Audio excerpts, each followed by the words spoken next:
Every morning, I'd pour my coffee, pull back the curtain in the kitchen, and stare out across the street at that little bakery. Frank's Confections. Been there as long as we've lived in this neighborhood. Small, brick-front shop with striped awnings and the smell of cinnamon rolls wafting through the air by 6 a.m. Kay and I used to go there all the time when we were dating. Saturday mornings. Croissants and coffee, sitting on the bench outside like two broke college kids in love. But that was years ago. Now I mostly stared at it from the window. I don't even know when I started noticing. Maybe it was a Wednesday, middle of the week. I'd come home early from work and saw her, Kay, slipping out the front door of the bakery, tucking her hair behind her ear like she always does when she's nervous. And Frank, the owner, was holding the door open with this stupid grin, like he'd just won the lottery. At first, I didn't think anything of it. Maybe she stopped in for a scone. Maybe she was planning something nice. But then it happened again. And again. Always when I wasn't supposed to be home. She didn't know I'd been cut back to part-time. Business at the plant was slow. I didn't tell her right away. I figured I'd pick up extra gigs and make it work. I didn't want her to worry. Funny how secrets work both ways. One Tuesday, I got home early, parked a few houses down, and waited. Sure enough, there she was. Coming out the side door this time, hair messy, cheeks flushed. Frank followed a moment later, locking up with one hand and zipping up his jacket with the other. I sat there in my car for 10 minutes. Didn't move. Didn't even blink. I didn't say anything that night. I couldn't. We had me loaf and watched a rerun of Wheel of Fortune. She laughed at all the wrong letters. I just kept thinking, how long had this been going on? It's not like we had a perfect marriage. Far from it. But we had history. A home. A rhythm. And I thought that meant something. I started watching more closely. Her patterns. Her little lies. I'm going for a walk, she'd say. I'm meeting Laura for coffee, she'd say. Only Laura had moved to Florida 2 years ago. And the walks always ended at the same corner. The bakery. She never saw me watching from the second floor. But I saw everything. Frank would meet her at the back door, sometimes let her in before the shop even opened. Once, I saw them kiss, quick, clumsy, like two teenagers getting away with something. I wanted to confront her. I did. But every time I opened my mouth, the words turned into sand. What would I even say?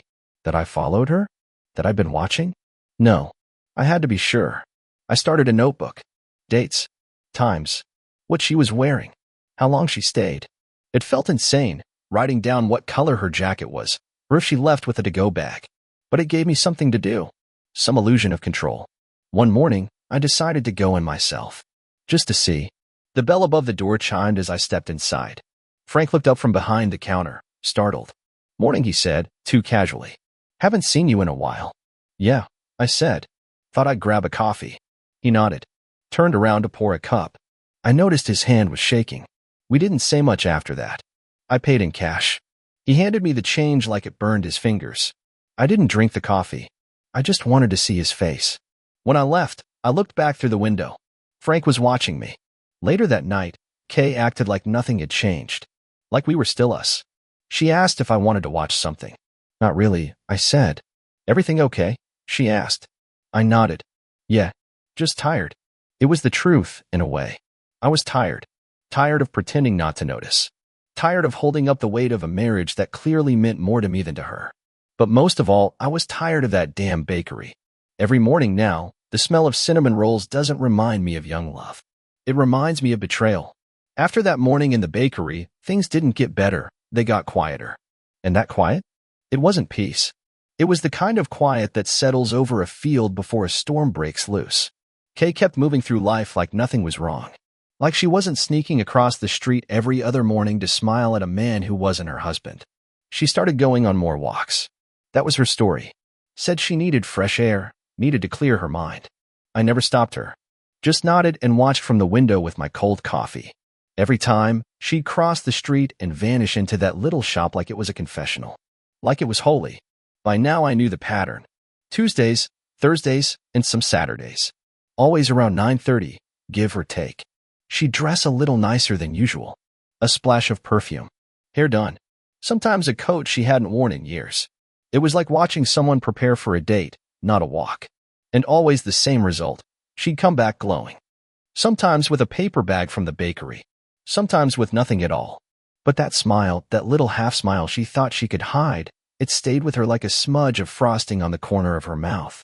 I started taking notes. Not just in my head, either. I bought a cheap spiral notebook and started logging everything. Time she left. Time she came back. What she wore. Whether she brought anything home. I don't know why I did it. Maybe I thought it'd help me stay sane. Maybe I thought I'd find some logical pattern to all this. Or maybe I just needed to write it down to believe it was real. One day, I followed her. Not close, not enough to get caught. Just enough to confirm what I already knew. I stayed a block behind and watched her pause at the crosswalk, look both ways, and slip into the alley beside the bakery. She didn't use the front door. Frank met her there, just past the dumpster. He smiled, that same grin I'd seen the first time, and she kissed him. Not long, not dramatic. Just familiar. Like they'd done it 100 times. I turned around and walked home. That evening she made pasta. My favorite, apparently. Said she saw the noodles on sale and thought of me. I nodded, said thanks, and watched her over the rim of my glass. Every word she said landed like snow. Soft. Cold. Weightless until it piled up. And I realized something I hadn't admitted to myself yet. I wasn't angry. Not really. I was studying her. I was watching the woman I thought I knew were someone else's skin. Trying to understand how long she'd been gone before her body ever left my side. The next day, I beat her to the window. I waited, notebook in my lap, pen uncapped. 9:32, door opens. She checks her phone, looks up the street. 9:34, crosses, no hesitation. 9:36, disappears behind bakery. I wrote it all down. I didn't even flinch when Frank popped his head out and waved. I just watched. And I realized then, I wasn't afraid of the truth anymore. I was waiting for it to finish unfolding. You ever feel like a ghost in your own life? Like everyone else is living and you're just floating through the walls? That was me, right then. Not sad. Not shocked. Just invisible. Later that week, she got a text while we were brushing our teeth. She smiled at the screen. Said it was a message from the PDA. They're trying to schedule another bake sale, she said. You gonna bring cinnamon rolls? I asked. She laughed. What? She said, wiping foam from her lip. Nothing, I said, spitting into the sink. Just seemed fitting. She didn't catch it. Or maybe she did, but played dumb. Hard to tell anymore. That Saturday, I went to the bakery alone. Frank wasn't there. Some teenage girl was working the register. Can I help you? She asked, voice bright. Just browsing, I said. But I wasn't. I was looking. For what? I wasn't sure. Maybe I thought I'd see something, a clue, a photo, some small piece of her left behind in that place. But everything looked the same. Too normal. Too clean. I walked out without buying anything, stood on the sidewalk, and stared at the bench we used to sit on. That old wooden thing, chipped paint and rusty legs. I remember when we carved our initials in it. It's still there. Barely visible now. Just like us. After a while, you stop asking why. Why she did it. Why you smiled like that. Why it happened in your own neighborhood, right across the street from your own kitchen window. The question stops being why and starts becoming how long. How long was I asleep at the wheel? I started paying attention to the things I'd been ignoring. Little things. Like the way she no longer asked about my day. Or how she stopped leaving the bathroom door cracked, a habit she always had, and started locking it. Her phone lived face down on the table. Her laughter? It used to fill the house. Now it sounded, filtered, measured, performed. I didn't bring any of it up. Confrontation wasn't going to fix anything. I'd learned that from my father. You yell, they cry. Everyone walks away angry, and no one tells the truth. No, if I wanted answers, I'd have to listen, not talk. That's when I found the email. It was a Thursday morning. She'd left in a rush, said she forgot about an early meeting. Left her laptop open, which she never does. I wasn't snooping. I just walked by and saw it. A draft, never sent, still sitting in her inbox. It started innocent enough. Frank, I wish we had more time. I sat down. The rest of it was worse. Little phrases that made my stomach turn. You smell like home, she wrote. You make me feel seen. My name didn't appear once. Our daughter's name didn't either. It was like we didn't exist. She signed it, yours, always. K. Always. She never said that to me. Not even in our wedding vows. And now she was giving it away like it cost nothing. I stared at the screen until it went black. Then I shut the laptop and sat there for a while, listening to the fridge hum like it had something to say. I started noticing other breadcrumbs. There was the new perfume, not too strong, but sharp, like lemon rind and sugar. I saw the receipt tucked inside a bag of dog food. $49. She never spent that much on herself. Then came the bakery punch card I found in the laundry, fully stamped. 10 visits in a month. We didn't eat that many croissants in a year. I didn't ask about it. I just added it to the notebook. Sometimes I'd think about confronting Frank instead. Just walk in one day, knock over a tray of cupcakes, and ask him what made my wife worth risking his business. But the truth is, I didn't want to give him the satisfaction. I didn't want him to see how much I knew. Then one night, I dreamed I was drowning. I was sitting at the kitchen table, watching Kay laugh with someone I couldn't see. Her mouth was moving, but no sound came out. The water rose, inch by inch, flooding the room. She never even looked at me. I woke up choking on air. It stayed with me all day. That evening, I grilled steaks, her favorite, and poured 2 glasses of red. She smiled when she saw the table. "What's the occasion?" she asked. "Just felt like doing something nice," I said. We ate like strangers pretending to be married. She talked about her book club. I asked about the neighbors. Neither of us mentioned the bakery. It sat in the silence like a guest we didn't want to acknowledge. Later, as she was doing the dishes, I pulled out the punch card. "You're really racking up points over there," I said casually. She froze, hand in the soapy water. "What's that?" "Just found it in the laundry." 10 out of 10. "Guess the next one's free." She laughed, too loud, too quick. "Oh, that. Yeah. I've been stopping in after my walks. The coffee's decent." "Must be," I said. "You don't even drink coffee." She turned then, and for the first time in a while, really looked at me. Not like a wife. Like a poker player trying to read a tell. I didn't blink. Didn't smile. Just waited. Eventually, she dried her hands, mumbled something about taking a shower, and disappeared down the hall. I stood there alone, listening to the water run, the steam rising, the silence growing teeth. There's a moment when you stop being heartbroken and start being curious. That's where I was. I didn't want apologies. I wanted the whole story. I waited for her to leave again. Saturday morning. Bright. Unassuming. She said she was headed to the library, then the dry cleaners. I nodded, gave her a kiss on the cheek, and watched from the window as she walked down the driveway. 2 minutes later, I slipped on my coat and followed her. I didn't park near the bakery this time. I walked, just like her, crossed the same streets, saw the same cracked sidewalks. I stayed a block behind, keeping her in my peripheral until she disappeared around the corner. When I got close enough to see the shop, something felt off. The place was open, shades up, sign flipped to open, the usual tray of muffins on the windowsill. But I didn't see her. Not through the front, anyway. So I waited, pretended to be on a walk, loitered by the bench where we used to sit. 10 minutes passed, then 20. Then I saw him. Not Frank. Someone else. Younger. Taller. Tighter shirt. Better posture. He was leaning across the counter, talking to someone I couldn't see. Then a hand, Kay's hand, reached across and touched his. Not in a friendly way. In the way someone touches you when they want to make a promise without speaking. Frank walked in from the back, saw them, and hesitated. Just for a second. Then he smiled. Tight, forced. Like he was swallowing nails. And then it hit me. She wasn't cheating on me with Frank. She was cheating on Frank, too. Frank didn't say a word to them. He walked behind the counter, poured himself a coffee, and started wiping down an already clean tray. I watched him from across the street, hidden behind the glare of the bakery window. He kept glancing over, pretending not to care. But I saw it. Saw the way his hand trembled. The way his smile cracked at the edges. The way he looked at the younger guy, not like a friend, but like a man trying not to ask a question he already knew the answer to. Later, I'd find out that guy's name was Luke. Luke, the supplier, brought Frank his flour and sugar deliveries.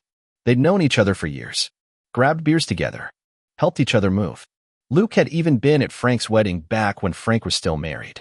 So now it wasn't just me and Frank. It was all of us. I backed up, slowly, before they could see me. Walked away like I'd never been there. Made it around the corner before I let myself breathe. I didn't go home right away. I walked for a bit. Through the park. Past the old train station. I needed to let the pieces settle. All this time, I'd thought I was the fool. The only one left in the dark. Turns out, Frank and I were in the same club. And Luke? He probably thought he was winning. But you don't win anything when the woman you're with is playing all sides. Back home, I sat at the table and flipped open my notebook. Turned to a fresh page. Wrote the date. The time. A short line. Frank saw her with Luke. Didn't say a word. I stared at it. She wasn't looking for love. or even excitement. She was collecting power, influence, attention. Kay didn't need one man to make her feel wanted. She needed two, maybe more. It wasn't about passion. It was about being needed by more than one person at a time. And Frank? He wasn't some romantic rival. He was just the first one she caught. Or maybe the first one who said yes. The more I thought about it, the more it made sense. The weird tension at the company picnic. The long showers. The phone always on silent. The sudden interest in her appearance, not for me, not even for Frank, but for herself. She was rehearsing, trying out different versions of herself in front of different audiences. With me, she played the stable wife. With Frank, the sweet secret. With Luke, the adventure. She wasn't lost. She was performing. That night, she came home humming. She tossed her bag on the couch, kicked off her shoes, and walked into the kitchen like she hadn't just been holding hands with a man Frank used to call his best friend. "Hey," she said, opening the fridge. "We out of milk?" "I'll grab some tomorrow," I said, voice even. She turned and looked at me. "You okay?" "Yeah, just tired." She studied me for a second, then nodded. "Same." I watched her walk away, barefoot, humming again. And I wondered, how many songs can a person hum before the truth catches up? I sat there in the kitchen long after she'd gone to bed, the fridge humming behind me, the light above the sink buzzing softly. I kept thinking about Frank, about Luke, about how many other names I didn't even know yet. Turns out I hadn't been paranoid. I'd just been late to the party. I didn't sleep that night. Just lay there, staring at the ceiling while Kay breathed softly beside me. Her face was turned away, hair spilled across the pillow like nothing had changed. Like we were still the same couple from 10 years ago. Like I hadn't just watched her hold hands with two men who both thought they were special. But here's the thing about lies, they don't disappear when you close your eyes. They wait for morning. So I made coffee, sat at the table, and dialed a number I never thought I'd call. Frank picked up on the second ring. "Hello. It's me," I said. "We need to talk." There was a pause on the line. Not long. Just enough. "Yeah," he said. "I figured we might." We met at the park, near the pond. Neutral ground. I brought a bag of stale bread for the ducks. He brought nothing but the weight under his eyes. He didn't say anything at first.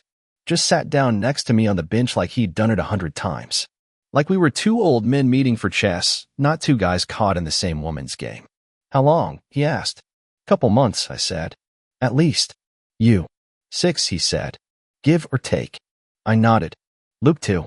I asked. Frank nodded. Slow. I introduced them.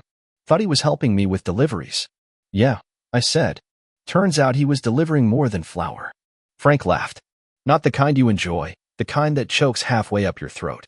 We sat like that for a while, passing the bag of bread back and forth, feeding ducks that didn't care about broken marriages or secret affairs. Then Frank turned to me. "You planning on staying with her?" It was a fair question. "I don't know," I said. "Feels like I'm married to a stranger with my wife's face." "I told her I loved her once," Frank said. Few months in. She didn't say it back. Just kissed me and changed the subject. I nodded. That sounded familiar. "She ever lie to your face?" I asked. "Every week," he said. She was good at it. Scary good. It felt weird, sitting there with the man who had been sleeping with my wife, and yet I didn't hate him. Not anymore.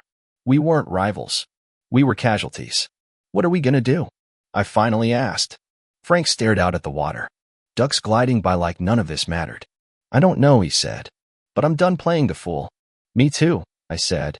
He stood up, brushed the crumbs off his jeans. "You want to know something wild?" he said. "Sure. I don't even think she wants either of us. Not really. I think she just likes the game." He walked away after that. No goodbye. No handshake. Just silence. That night, I waited until Kay went to bed, then pulled the boxes down from the attic. The photo albums. The wedding DVD. All the little tokens of the life we built. I laid them out on the dining room table. Just stared. We looked so happy. Younger. Untouched. And maybe that was the problem. We believed in the forever part without understanding the work it took. Somewhere along the way, we stopped choosing each other. Or maybe she stopped choosing me first, and I just never noticed. The next morning, I handed her a cup of coffee. Black. No sugar. Just how she used to take it. Back when things were simple. She looked surprised. "What's this?" "Peace offering," I said. "And a question." She raised an eyebrow. "Okay. How many?" She blinked. What? How many men? How many lies? How long have you been rehearsing this version of yourself? She didn't answer at first, just stared into the cup like it held an escape. Don't do this, she said softly. I already am. She set the cup down, untouched. I don't know, she whispered. I didn't plan any of it. It just happened. Things don't just happen, Kay. You make choices. You made them every time you crossed that street. Her lip quivered. She wasn't used to me being this direct. I didn't mean to hurt you. But you did. Repeatedly. With intent. She looked at me then. Really looked. Are you leaving me? Not yet, I said. But I'm not staying like this either. And with that, I walked out. Just for a while. Just enough to let the air shift. Because the truth wasn't going away. But neither was I. I didn't go home that day. Not right away. I walked. No destination. Just streets, traffic, the hum of a world that didn't care about what I'd just seen. That didn't know I just watched my wife, again, choose someone else to someone else's, while smiling like nothing was wrong. At some point, I ended up outside Frank's place. I didn't knock right away. Just stood there. Hands in pockets. Heart like a stone. Eventually, he opened the door without me touching it, like he'd been expecting me. He didn't say anything. Just gave a tired nod and stepped aside. We sat in his kitchen. Same table where we had that first coffee. Same silence. But this time, there was something sharper in the air. You saw them? I asked. He nodded. Yeah. How long you known about Luke? About a month. Thought maybe it was a phase. Thought maybe I was just being paranoid. I gave a dry laugh. Yeah. That's the first stage. Frank leaned back, arms crossed. You ever think maybe she gets a kick out of it? Not just the attention. The control. The fact that we both sat quiet and let it happen. I don't think anymore, Frank. I know. He nodded slowly, jaw clenched. So what now? I asked. He shrugged. We tried honest. We tried quiet. Didn't work. Maybe it's time we stop letting her write the script. Frank looked at me. What are you saying? I'm saying we give her something she doesn't expect. Something she can't control. He raised an eyebrow. Like what? I leaned in. Lowered my voice. We flipped the game. Use everything she's been using against us. Frank didn't speak right away. Just studied my face like he was trying to see how far I'd thought this through. You're talking revenge. No. I'm talking exposure. He took a long sip from his coffee, then set the mug down with a soft thud. All right. I'm listening. And so I laid it out. Step 1. Set the stage. Make her think everything's fine, or at least stabilizing. I'd act like I wanted to work things out. Suggest a weekend getaway. Something that felt like a step forward. Step 2. Record everything. Her phone habits. Her comings and goings. The moment she slips away and who she talks to when she does. We wouldn't follow her. We'd make her comfortable. Make her believe we've backed off. Frank would do the same. Let Luke keep visiting the bakery. Smile. Act oblivious. Meanwhile, we'd gather every thread of proof, photos, messages, timestamps. Step 3. The reveal. Not just to her, but to everyone. We'd throw her a party. A birthday surprise, maybe. Invite close friends. Family. Even Luke, especially Luke. And then we'd show them. Not to humiliate her, but to finally put the mirror in front of her face. Frank rubbed his chin. You're sure about this? I've never been more sure. He looked at me for a long time, then nodded. Let's burn the mask. We spent the next hour working out details. Who would watch what? When to communicate. What not to do. We weren't reckless. We were methodical. Patient. If she could run 2 lies at once, we could run 1 quiet truth. As I walked home later that night, I felt different. Not angry. Not broken. Just clear. For the first time in months, I wasn't reacting. I was deciding. The hardest part wasn't going to be the plan. It was going to be playing along. Sleeping next to her. Eating her cooking. Letting her believe I'd softened. That I was willing to forgive. Letting her relax back into her web, while we gently tugged every strand until it collapsed. Some people learn by confession. Others need the curtain pulled back in front of an audience. And if Kay wanted attention, we'd give her the spotlight. It started with an invitation. Kay's birthday bash. The digital flyer read. Casual, cozy, candlelight dinner with close friends. Hosted by yours truly, the devoted husband. She smiled when she saw it. Thought I was trying to patch things up. She even kissed me on the cheek, said, "This means a lot." I nodded and played my part. Frank did, too. He helped prep the bakery, closed it for the evening, rearranged tables, hung soft lights from the rafters. Said it was the least he could do for an old friend. Kay never questioned it. We kept it small. 10 people. Her 2 best friends. A few folks from the neighborhood. And, of course, Luke, who Kay insisted we invite. He's helped so much with the bakery deliveries, she said. I bet he had. She wore a white dress. One she hadn't touched in years. She curled her hair. Put on perfume that hadn't been mint for me in months. She was glowing, like the center of a movie where nothing bad ever happens. Everyone arrived by 7. Laughter. Wine. Stories about old road trips and recipes gone wrong. I played the loving husband. Frank played the cheerful host. Luke played dumb. At 8:15, Frank gave me the nod. I stood up, tapped my glass. Before we get too tipsy, I just want to say a few words. About Kay. She blushed. Everyone clapped lightly. It's been a weird year. Ups and downs. We've all been through a lot. And I just want to say you've been amazing, Kay. Truly. Holding everything together. She smiled, uncertain. She didn't see it coming. And so, I continued, in your honor, I put together a little montage.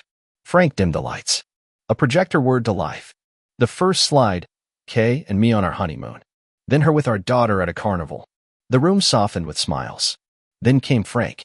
A still frame of her leaving his bakery, hair messy, lipstick smudged. Silence. Then Luke, Kay pressed against his delivery van, kissing him like the world was ending. Gasps. Someone dropped a fork. I kept clicking. Screenshots of texts. Her saying, wish I could wake up next to you. One to Frank. One to Luke. Same line. Same day. Kay stood frozen. You wanted a surprise? I said, calmly. This is it. Frank stepped forward. I believed everything you told me. Every lie. Luke muttered. What the hell is this? It's the truth, I said. Unfiltered. Kay's face flushed red, then pale. Her lips parted, but no words came out. I turned to the guests. We're sorry to involve you. But we figured after so many performances, she deserved an audience for the finale. Someone stood up. I think we should go. One by one, they left. Quietly. Uneasily. Kay stood in the middle of the room, mascara starting to smudge, hands trembling. You ambushed me. No, I said. You wrote the script. We just hit play. She looked to Frank. Then to Luke. Neither moved. She turned back to me. What now? You want me to beg? Cry? Apologize? No, I said. I want peace. And I want you to see who you really are. Not just who you pretend to be when the lights are on. Frank added, and I want you out of my bakery. She swallowed hard. Took a shaky breath. Picked up her purse. You'll regret this. I shook my head. No. I regret trusting the wrong person for too long. She walked out without another word. We stood there, Frank and I, in the aftermath of a party that changed everything. No shouting. No scenes. Just a quiet, surgical exposure of the truth. And maybe, just maybe, the beginning of something honest. The bakery was quiet. Frank locked the front door. I pulled down the last of the streamers, the ones Kay had said made it look just right. Funny how details stick with you when everything else is falling apart. We didn't talk much at first. Just moved around the room in silence, cleaning up what was left, a half-drunk wine bottle, a dropped napkin, a plate of untouched cupcakes. Think she'll come back? Frank asked finally. No. I meant it. She wasn't the type to look back. Not unless there was something she could still take with her. She'll spin it, I said. To her friends. Say we embarrassed her. Say we were cruel. Frank nodded. Doesn't matter. The people who saw it, they saw the truth. We sat down at the same table we'd planned everything on. No more notes. No more strategy. Just 2 men with nothing left to hide. You okay? He asked. No. But I will be. He raised his coffee mug like a toast. To clarity. I tapped mine against his. To starting over. The next day was quiet. Kay didn't call. Didn't text. Didn't even come by for her things. Not yet. But Luke did. Showed up at my house around noon, looking like a man who'd just seen the inside of his own grave. I didn't know, he said. I didn't know it was like that. She told you she was single? I asked. He nodded. Said the divorce was just paperwork. Said you were basically roommates. Same story she gave Frank. He looked down, ashamed. I didn't mean to. Save it, I said. You were a grown man. You just didn't want to look too closely. He didn't argue. He left without asking for forgiveness. Kay's things were gone by Tuesday. She didn't come herself. Hired a service. A clean white van. 2 guys in gloves and blank expressions. They took the boxes she'd labeled in pink marker. Kitchen, closet, jewelry, past. I watched from the porch. Didn't say a word. Frank said she tried to contact him. Left a voicemail. He deleted it. We started talking more after that. Not about her. About work. About books. About our daughters. He had one too, from his first marriage. Some mornings I'd help him open the shop, brew the coffee, unlock the front. One customer asked, "Hey, are you two business partners now?" We looked at each other, smiled. Something like that, Frank said. Because maybe we were. Not in ownership, but in understanding. We'd both been dismantled by the same person. And somehow, we were helping each other put the pieces back. One night, after closing, he said, "You know, I thought she loved me. Like really loved me." "I know," I said. "I thought the same." He sighed. "We were just pages in a story she was writing for herself." "Yeah, but we get to write the next one." That night I went home, poured a drink, and for the first time in a long while, I didn't feel like I was waiting for the other shoe to drop.